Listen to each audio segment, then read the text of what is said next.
નગરનો રાજા કર્ણદેવ તથા રાણી રૂપમતી હતી. કર્ણદેવ પૂરો અભિમાની તથા વિલાસી હતો, જ્યારે રાણી રૂપમતી પ્રભુ ભક્તિ કરનારી, આસ્થાવાન અને દયાળુ હતી. પવિત્ર ધર્મનું પાલન કરવું, પ્રજાની ઉપર માતાજી મમતા વરસાવતા તથા ભક્તિભાવથી ભજન કીર્તન કરતા. પતિ આજ્ઞાને પ્રભુ આજ્ઞા માની પતિની સેવા કરવી, આવા ભક્તિભાવ વાળી રાણી રૂપમતી ઘણીવાર રાજાને સમજાવતી કે આટલો બધો અહંકાર નકામો છે. આવું વિલાસી જીવન જીવવાનું આપણા હિતમાં નથી. માટે પ્રભુ ભક્તિ અને પ્રજા કલ્યાણના જ કાર્યો કરવાથી ભગવાન રાજી રહે છે. આપને હું સલાહ આપી ના શકું દેવ, પરંતુ વિનંતી કરું છું, આપ સમજો તો એમાં આપણા સૌનું કલ્યાણ છે. રાણીની વાત સાંભળી કર્ણદેવ રાણીની વાત સમજવા તૈયાર ન હતો. એ તો રંગરાગને વિલાસી જીવનમાં જ રચ્યો.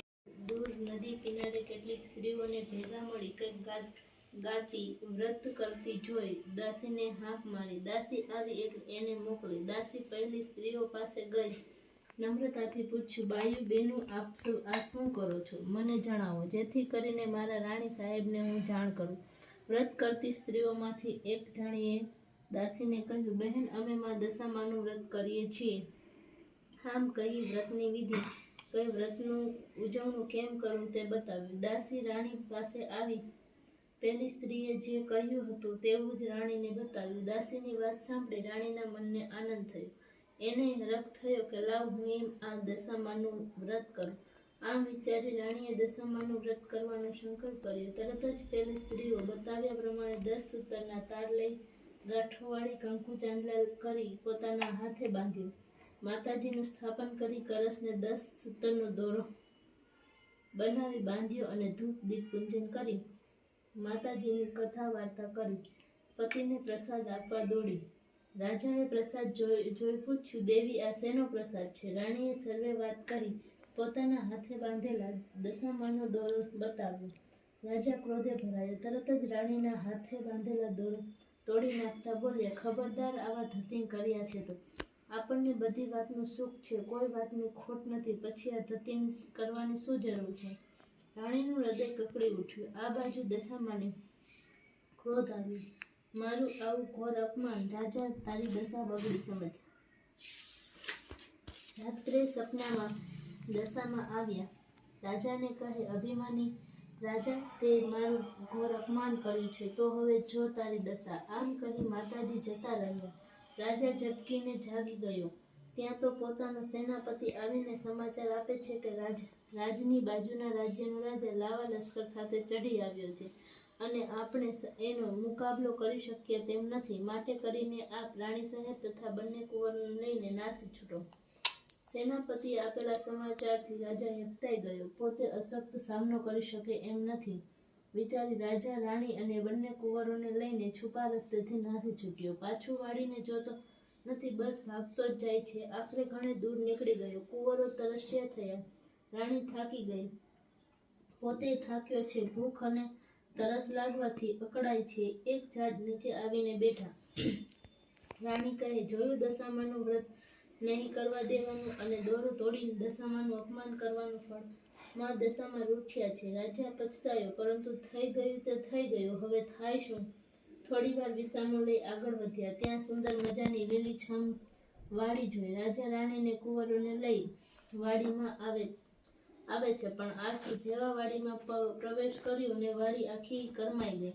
માળીને થયું, નક્કી કોઈ અકર્મી વાડીમાં આવ્યો લાગે છે. જોયું તો રાજા રાણી અને કુંવરો હેબતાઈ ગયા. માળીએ હળધૂત કરીને બધાને તગડે મૂક્યા.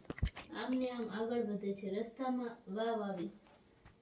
રાણીએ કહ્યું, રાજન, કુંવરોને તરસ લાગી છે, આપને પણ લાગી હશે. મારું ગળું સુકાયું. એટલે રાજા કુંવરોને વાવમાં મોકલે છે ને કહે છે, પહેલા તમે 2 કુંવરો પાણી પી આવો.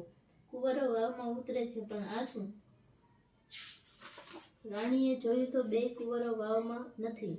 આ જોઈ રાણીએ કપાળ ફૂટ્યું, કલ્પાત કરવા લાગી. રાજાની આંખોમાંથી આંસુ આવી ગયા. રાણી, આપણી દશા ફરી છે. આ દશામાં રૂઠ્યા છે એનું આ પરિણામ છે. હવે તો માતાનો કોપ ભોગવીએ જ છૂટકો. આમ કહી રાણીને રાજા આગળ વધે છે. જતા જતા રસ્તામાં પોતાની બહેનનું ગામ આવે છે. રાજા કહે, જો તમારા નણંદનું રાજ્ય આવ્યું. બહેનને સંદેશો મોકલાવે છે. તારા ગામની બહાર અમે વખાણા માર્યા, ભૂખ્યા તરસ્યા બેઠા છીએ. સમાચાર મળતા જ બહેને એક સોનાના ઘડામાં સુખડી ભરી મોકલાવી, સાથે પાણીની જારી મોકલાવી. આ જોઈ રાજા કહે, જોયું, બહેને જમવાનું અને પાણી પણ મોકલાવી. આમ જ્યાં જુએ છે તો ઘડામાં અંદર ભોજનને બદલે ભોરિંગ દેખાયો. સોનાનો ઘડો માટીનો થઈ ગયો. અહીં નક્કી દશામાં રૂઠ્યા છે.